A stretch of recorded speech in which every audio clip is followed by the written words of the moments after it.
Hello, I'm Theodore Henry, and welcome as we open the pages of yet another Jamaica magazine. In today's show, we review some important issues covered in last week's budget presentation by Prime Minister Andrew Holness, and we put the spotlight on efforts to improve agricultural practices among our farmers. Also, are you looking for options for financing your children's education? Stick around, we'll show you one way. But first, this message, and then I'll be back with the news.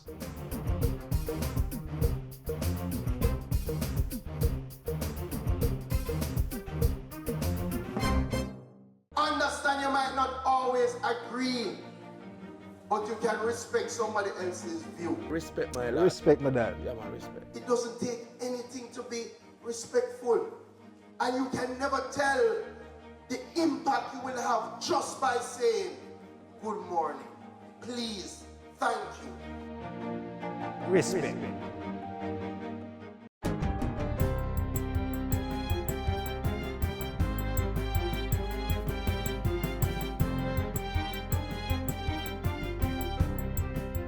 Good day, I'm Theodore Henry, and this is your JIS News for Tuesday, March 28. Prime Minister Andrew Holness has announced plans to break ground for a 1,200-unit housing development in Negril, Westmoreland. The National Housing Trust is developing the scheme, which will specifically target workers in the tourism sector. It should be completed by the year 2020.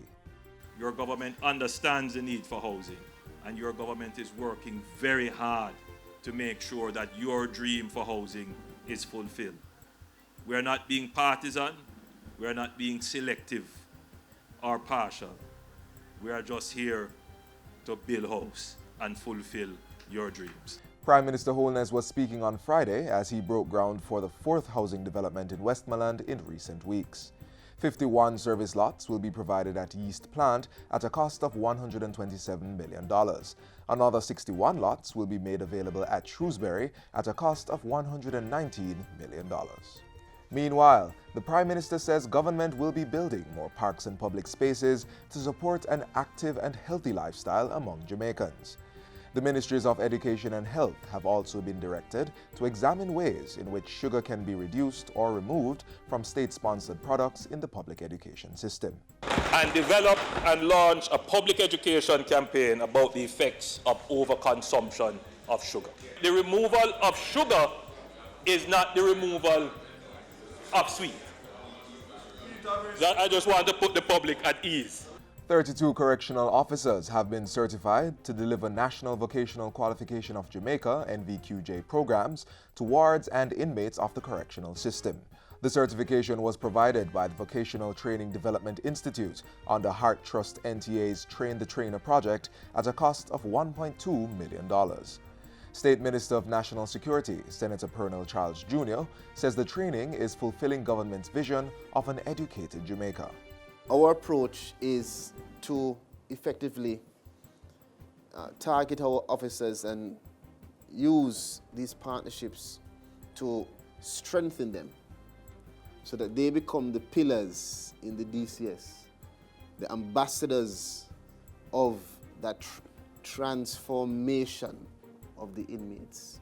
The training formed part of a 2015 Memorandum of Understanding signed between the Ministry of National Security and the Heart Trust NTA to support rehabilitation of inmates and wards of the state. The Ministry of Tourism, through its linkages network, has launched the Jamaica Blue Mountain Culinary Trail. The Culinary Trail is part of the ministry's push for the growth of gastronomy or culinary tourism in Jamaica. At Sunday's launch, chairperson of the ministry's gastronomy network, Nicola Madden-Gregg, said this particular trail should increase visits to eateries and attractions located in the Blue Mountain. 15 culinary spots have already signed on to the initiative. The trail has both a western and an eastern route. On both routes, visitors will be able to plan their own itineraries or book an escorted tour with one of our local tour operators. The Tourism Linkages Network is also planning a Blue Mountain Coffee Festival for March 2018. The festival will showcase the variety of byproducts that are derived from the coffee bean. And finally, the Urban Development Corporation, UDC, has added a new attraction to the world-famous Duns River Falls and Park. The Central Gardens was constructed at a cost of $122 million to diversify the offerings, which already include a fall, beach, and tranquility garden. The new space caters to children and adults and includes a splash pad and water slide. The area is also equipped with 12 kiosks for commercial purposes. At the recent opening, UDC General Manager Dr. Damian Graham said the Central Gardens was intended to surpass the customer expectation and experience. When we segment our customer groups coming into the park, we have able-bodied persons, we have children, we have those that want a little bit more of a slower space. They are not necessarily able to climb a 600-foot fall, but they also want to participate in nature, getting back to nature. So Central Gardens is designed to enhance the key brand benefits of coming to Duns River Falls and Park, to enhance the experience and to give people something to talk about. And that's it for JIS News today. I'm Theodore Henry. Thank you for watching.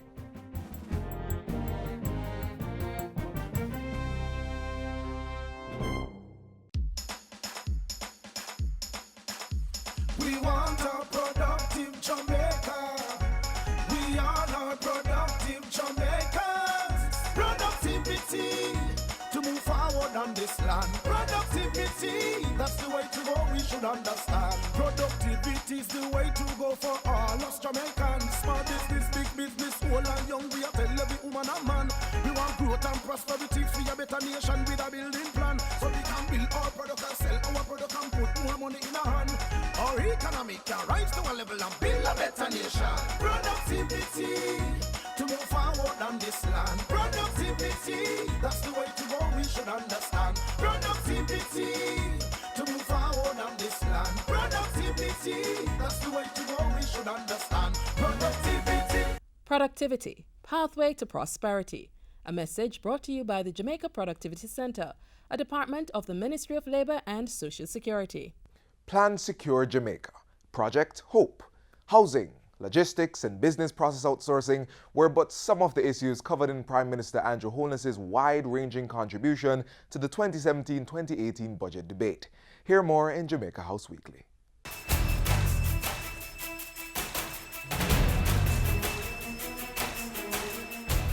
Prime Minister Andrew Holness tabled two pieces of legislation to tackle crime in Parliament last Tuesday. The first bill will give the Prime Minister powers to declare any high-crime area of Jamaica a zone of special security operations and community development measures. The Zones of Special Operations, Special Security and Community Development Measures Act 2017 will allow for a security and community building strategy termed Clear, Hold, Build. I believe that in this bill we have struck the right balance of resolute policing with respect for human rights and fundamental freedoms. I urge its quick passage so that we may save innocent Jamaicans from being deprived of their right to life and the enabling freedoms to enjoy it. Prime Minister Holness also tabled the Major Organised Crime and Anti-Corruption Agency MOCA bill to stem corruption in society. And in a bid to secure the nation from violence in all forms, Mr. Holness said government would be launching a national campaign to promote peace building. Amendments will also be made to the Education Act to prohibit corporal punishment in schools, and legislation relating to the protection of women and children will be reviewed. Mr. Holness was making his contribution to the 2017-2018 budget debate. In a post-budget press briefing Wednesday, Mr. Holness assured that the Zones of Special Operations Act has a built-in accountability framework for the security forces. In addition to training in use of force and human rights, Mr. Holness said the work of the task force would be monitored daily by the National Security Council. And Prime Minister Holness made well on that assurance, holding another regular meeting of the National Security Council. The body discussed issues relating to the implementation of the bill and other critical security matters. Back in Parliament Tuesday, Prime Minister Andrew Holness unveiled the Housing Opportunity Production and Employment Hope Programme. Dedicated to youth 19 to 24 years old, Mr. Holness said the program would be administered by the newly merged Heart Trust NTA. The trust will be required to develop a comprehensive system of national service corps, 7 of which have already been named. The principle behind the policy is that every unattached youth in Jamaica will have the opportunity to work while learning. earn while working. Give back to the society through their work and save from the earnings of their work.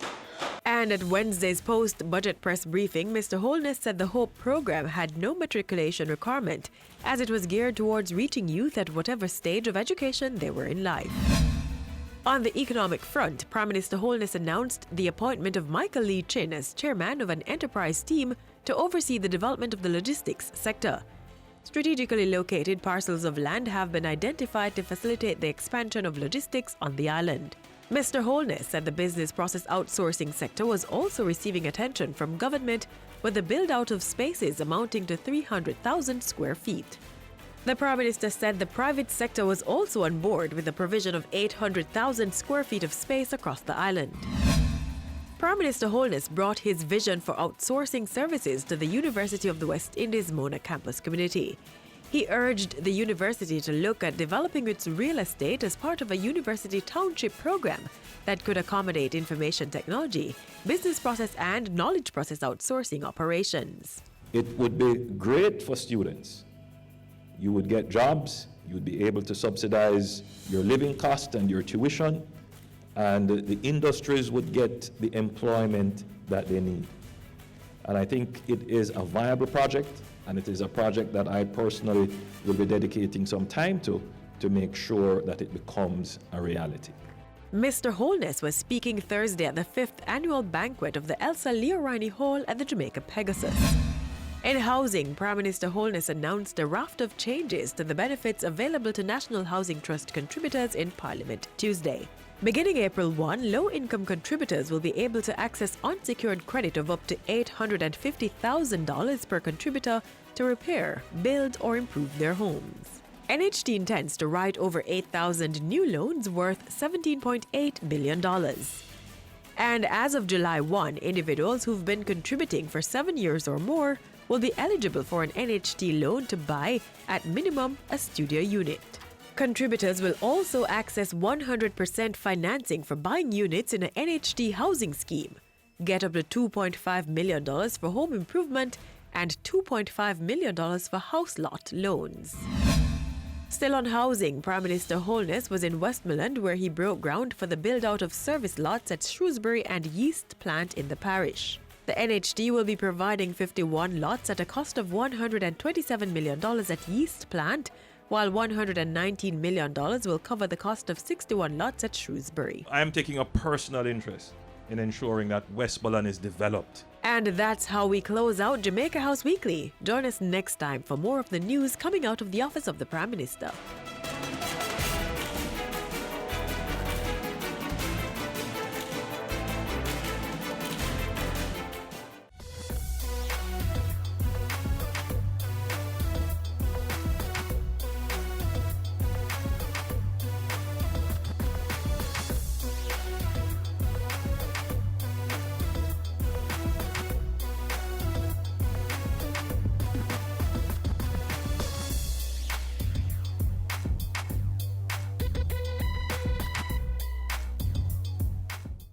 It's been 11 months. 7 years.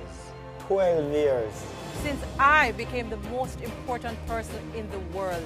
It's a big responsibility to know that her future is in our hands. I have to tell him and show him that he is my number one.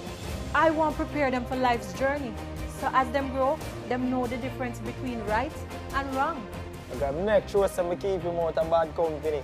Because if I don't raise him right, the streets are gonna raise him. I feel, she feel. If me stumble, him fall. Knowing I'm responsible for their future and they're responsible for Jamaica's future. So I won't give up or allow her to quit. I'm gonna make sure I'm safe on the straight and narrow. Me prefer to tell them no now than watch them regret it later. Because to the world, I'm just another person. But to my child, I'm the whole wide world. How much do you know about the opportunities out there for funding your child's education? Let's now take a look at one option that's available to families who are struggling financially.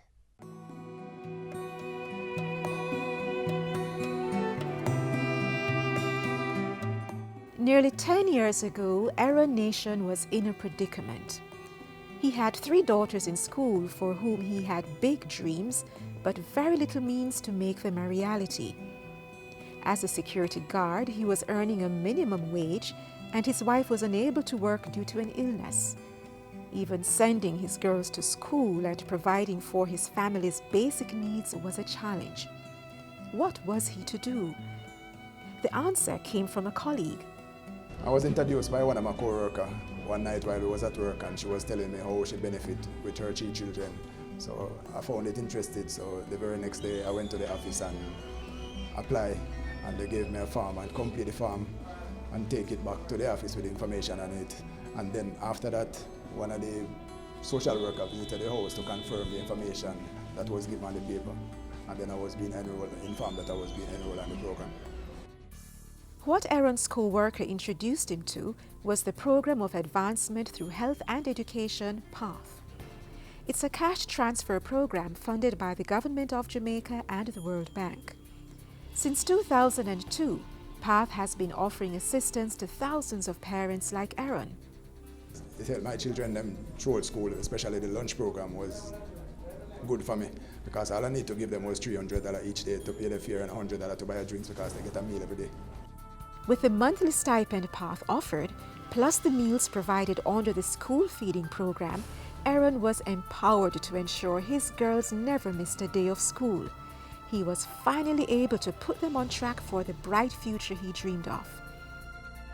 Compliance in attending school is a requirement of the PATH program. So if you do not attend school every day, the benefits are cut. You can lose them if the children are not attending school. So I believe that that is one positive contribution that it has made, where besides giving the assistance, that it has said that there must be compliance in school attendance.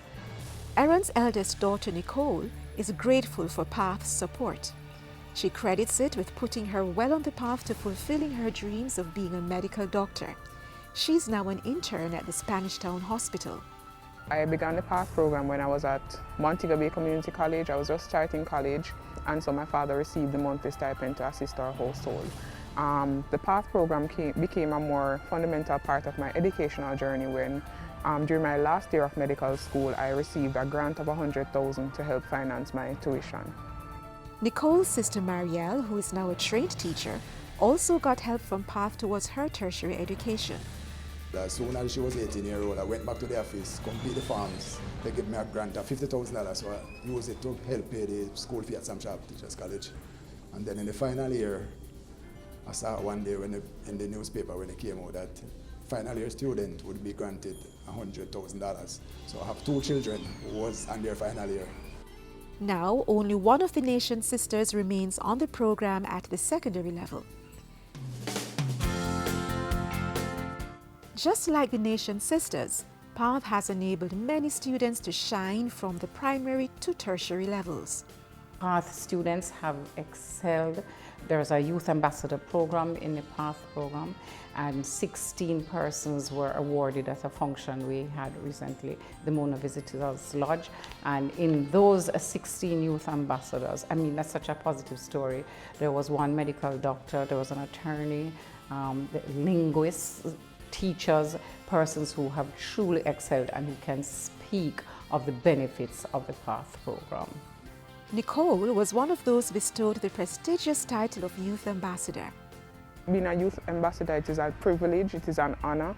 I view it as a critical role, especially in helping to move Jamaica forward. We're an inspiration, we're a motivation. We're there to drive students and say, hey, you can achieve not just a high school education, but also a tertiary education. We will be going to visit schools, we'll be on the devotionals, we'll be encouraging students. Take the money, take the lunches, take whatever PATH provides for you and make it your own. Do your best in school, get an education, and the sky is the limit. In addition to providing a monthly stipend, feeding young beneficiaries and providing school grants, PATH provides several other benefits for students and their parents.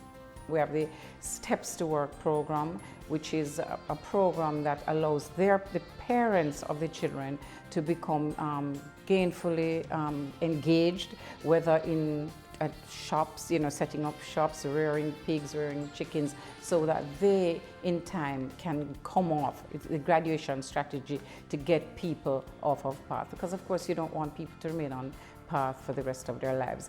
Students also receive money for transportation to school, and those at the secondary level are able to sit 5 CSEC subjects free of cost, enabling them to meet the minimum qualifications for acceptance to university. And there are plans on the horizon for the monthly family stipend. We have been looking at, and it's going to come through, increasing the benefits that we pay. I would encourage any parents to try and don't let it go by, because it's a good program and it can really assist you through education. So if you're really serious about education, please stick to the thing, because it can work, because it works well for me. Not just well, but very, very well.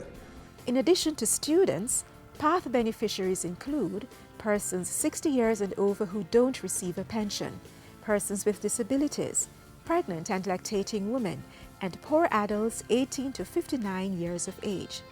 If you need more information on the PATH program, contact the Ministry of Labour and Social Security at 922-9500-14 or visit their website mlss.gov.jm.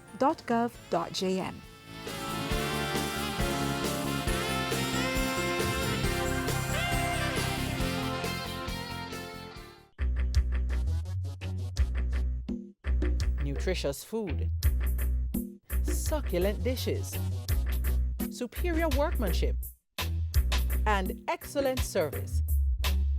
Jamaica is on the go. Let's grow what we eat and eat what we grow. Let's harness the indomitable spirit of our most valued resource, our people. Let's support our local businesses. After all, buying Jamaican means building Jamaica. Original. For over 25 years, the Rural Agricultural Development Authority, RADA, has been a driving force behind the development of the island's farmers. We now put the spotlight on recent efforts by RADA to further revolutionize farming practices across the island.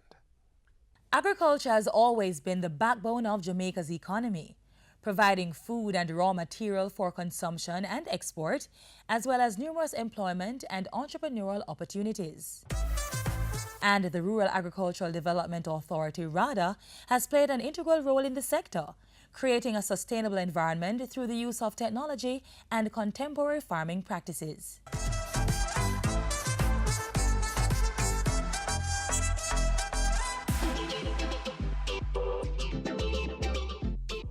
RADA is the Rural Agricultural Development Authority, and it was established to stimulate and promote rural development among farmers and farm families in Jamaica. Since 1990, RADA has provided over 230,000 farmers with the technical know-how through numerous programs aimed at making them more capable of managing their farms and knowledgeable about how to improve the quality of their output. We have in RADA several programs. We have internationally funded programs. We have the GeoG Adaptation Fund, which is a climate-smart program. We have the agro-parks, which are, as you know, agro-park spans different parishes. And of course, we in RADA provide the technical services necessary to bring those parks into, productivity and production. The Irish Potato Program was a program that started some years ago, probably 5 years ago. And one of its main objectives is to promote sustainable production of Irish potato.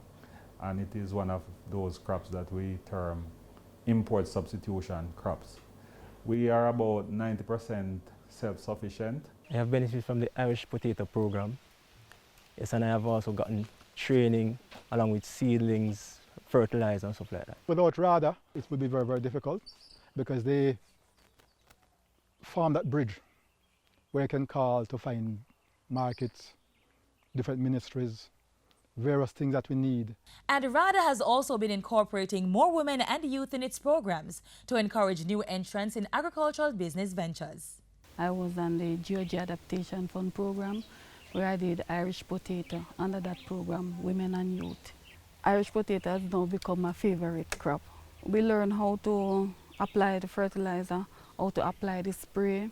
When the crop is ready, we will learn post-harvest, pre-harvest, and diseases, all of that under the program. In addition to hosting programs that provide farmers with the exposure and skills needed to transform their farming experience, RADA has introduced appropriate information and communication technologies, ICT, for greater innovations and effectiveness in the industry through the ABIS database. The acronym ABIS is Agriculture Business Information System. The primary objective is to provide demographic information as well as information on crops as well as livestock. So we do a lot of tracking of agricultural produce. We are working with the Met Service right now to link that information with Met Service so that real-time weather information within particular geographic location can be uploaded to the system, and then we get the feedback and we can assist farmers to make informed decisions as to when to plant and the type of crops they can plant based on weather conditions. RADA has also been providing continuous certification and training to its extension staff. Our main mandate is to provide technical advice to farmers. Right, the agency has gone further to provide us with trainings in pest and disease identification and management. They have provided us with training in marketing, proper use and management of equipment, use of personal protective equipment and such. And we pass that information on to the farmers on a daily basis. The agency continues to find methods to further modernize the sector. Our new board members here have decided we have three main focal points that we'd like to concentrate on. The first one is to increase the capacity to our technical team to send messages and information to our farmers in a more modern way. The second point is that we're going to try and encourage our farmers to produce more locally grown crops and things like onions and ginger that we import a lot. The third one is the value-added part of it. For example, when you have cabbage and carrots, you sell them to the supermarket or to the hotels, but you also have like a grade B type of product. And what do you do with it? You can shred it and put it in pre-packaged packets to sell to the supermarket. So that value-added product will mean that we'll have absolutely no produce at all going to waste.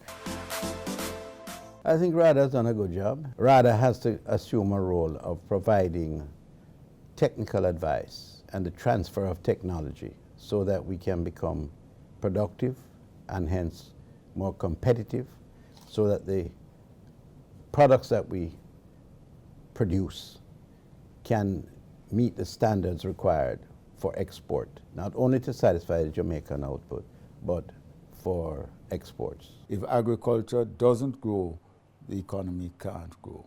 And so RADA is a critical element in agriculture and a critical element for growth in this economy. I am so grateful for the extension officers. We can call upon them at any time. I thank them immensely, especially the field officers, because they come out almost every week to check on us. It's very worthwhile seeing the farmers utilize the information that they have been given and use it in order to better themselves. For more information about RADA, call 977-1158 to 60 or email executive@rada.gov.jm.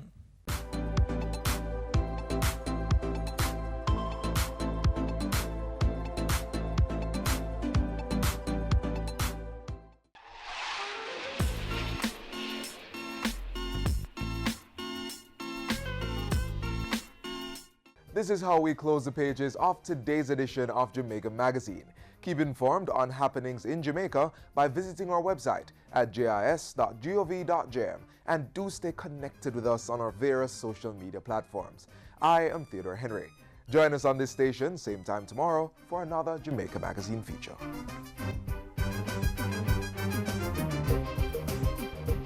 This has been a production of the Jamaica Information Service, the voice of Jamaica.